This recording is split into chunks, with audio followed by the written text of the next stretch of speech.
मेरे प्यारे दोस्तों, आप सभी का स्वागत है आपके अपने चैनल सतीश स्टडी पॉइंट पर। तो मैथ्स की पिछली क्लास में हमने जो सीखा था, आज थोड़ी सी 1 मिनट उस पर बात कर लेते हैं। जैसे मैंने आपको क्या सिखाया था मेरे भाई, उससे भी पहले सिखाया था मैंने आपको 5 वाला कॉन्सेप्ट।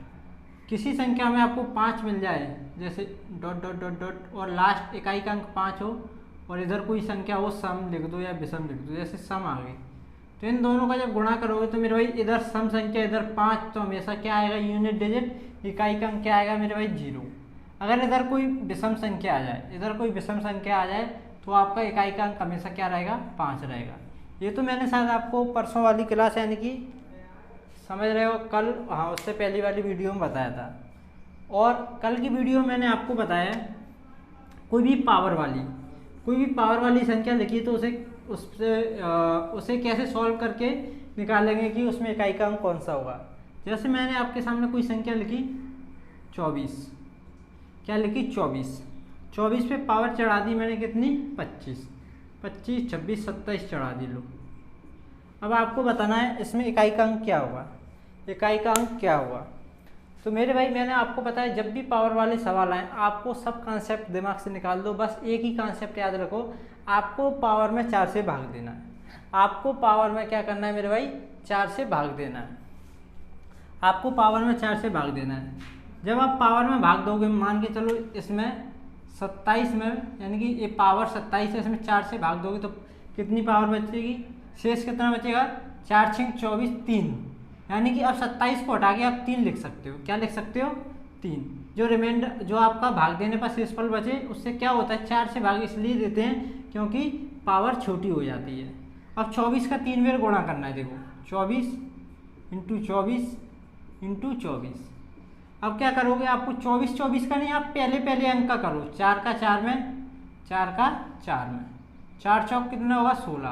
अब 16 का 24 में नहीं, सिर्फ इस 6 का 4 में कर दो, 6 चौक 24। तो इकाई का अंक क्या है मेरे भाई, इकाई का अंक क्या है 4। बहुत सिंपल है, मैं आपको कल बता चुका हूँ। जब भी पावर वाले सवाल आए तो आपको क्या करना है, सिर्फ एक ही कॉन्सेप्ट याद रखना है, पावर में हमेशा 4 से भाग देना है। जैसे एक और सवाल मैं आपको बता देता हूँ।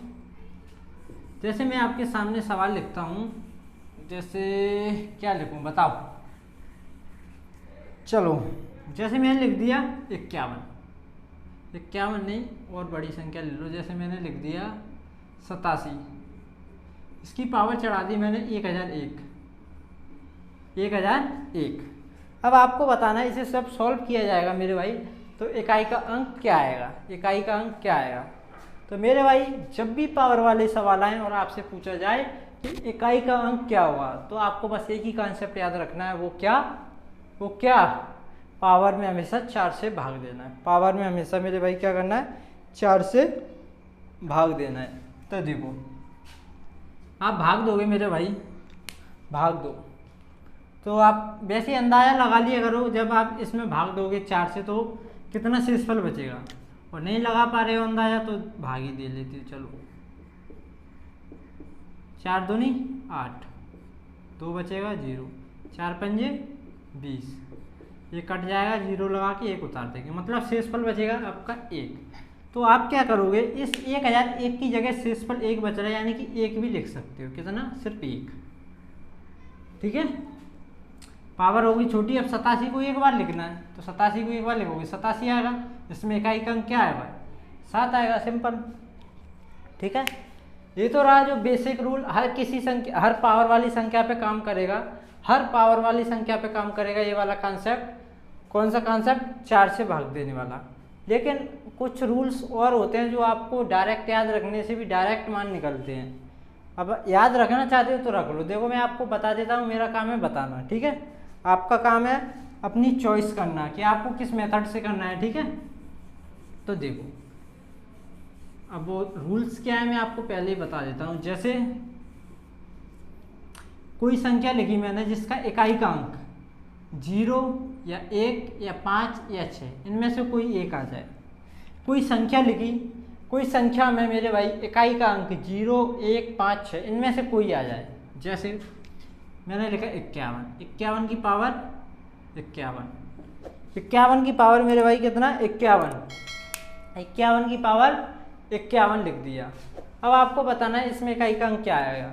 तो आप देखोगे संख्या नीचे मैंने लिखी उसमें 1 आया है और रूल्स में भी ये आ रहा है 0, 1, 5, 6, इनमें से कोई अंक आ जाए इकाई के स्थान पर तो उसका डायरेक्ट आंसर आप क्या रखोगे। इसका डायरेक्ट आंसर वही होता है जो इकाई का अंक होता है। इसका डायरेक्ट आंसर वही होता है, मतलब इसका डायरेक्ट आंसर इकाई का अंक क्या आएगा, 1 आएगा, क्योंकि ये रूल्स है। अब अगर आपको ये रूल्स याद नहीं रखना तो आपका जो कॉन्सेप्ट है 4 से भाग देने वाला उससे कर लो।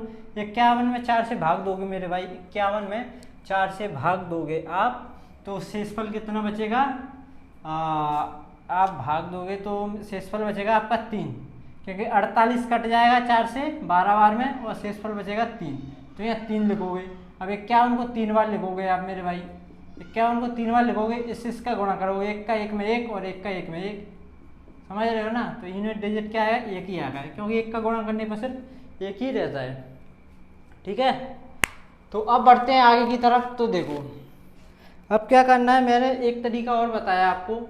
तरीका कुछ नहीं है, सिर्फ ये एक ही तरीका चलेगा पूरे कॉन्सेप्ट में। या 5 आ जाए यूनिट डिजिट, 1 आ जाए, 0 आ जाए, 6 आ जाए, आपका आंसर वही होगा। इनमें से अगर कोई आता है आपका आंसर वही होगा जो इनमें से कोई अंक होगा। ठीक है, इनकी पावर कुछ भी हो उससे कोई फर्क नहीं पड़ेगा। अगर आपको ये तरीका याद नहीं रखना है तो तरीका वही, वो वाला कॉन्सेप्ट याद रखो, 4 से भाग देने वाला, वो सब पे लागू होता है। ठीक है, और एक रूल्स और रहता है 4 का और 9 का, वो आपको याद रखना है तो रख लेना, नहीं रखना तो मत रखना। नहीं, सबसे बेस्ट तरीका मैं आपको सजेस्ट करूँगा, इसको याद रख लो, बस इसको याद रख लो, 0156, 0156। इसके अलावा 4 का याद रख लो। 4 का मतलब 4 से भाग देने वाला, 4 से भाग दो किसी का भी निकालो, 4 से भाग दो किसी से भी निकालो। ठीक है, बहुत शानदार ट्रिक है, शानदार मेथड है। ठीक है, अगर आपको ऊपर वाला भी याद नहीं रखना कोई बात नहीं, इससे सभी सवाल हल होंगे। इसको रखना है तो इसको रख लो। जैसे मैंने आपके सामने कोई संख्या लिखी, जैसे मैं यहाँ पे लिख देता हूँ 56, 56 की पावर 58, आपको बताना है इसका इकाई का अंक क्या होगा। मैंने देखा इसका इकाई का अंक क्या है, 6, और 6 जब आ जाता है तो उसका आंसर हमेशा 6 ही होगा।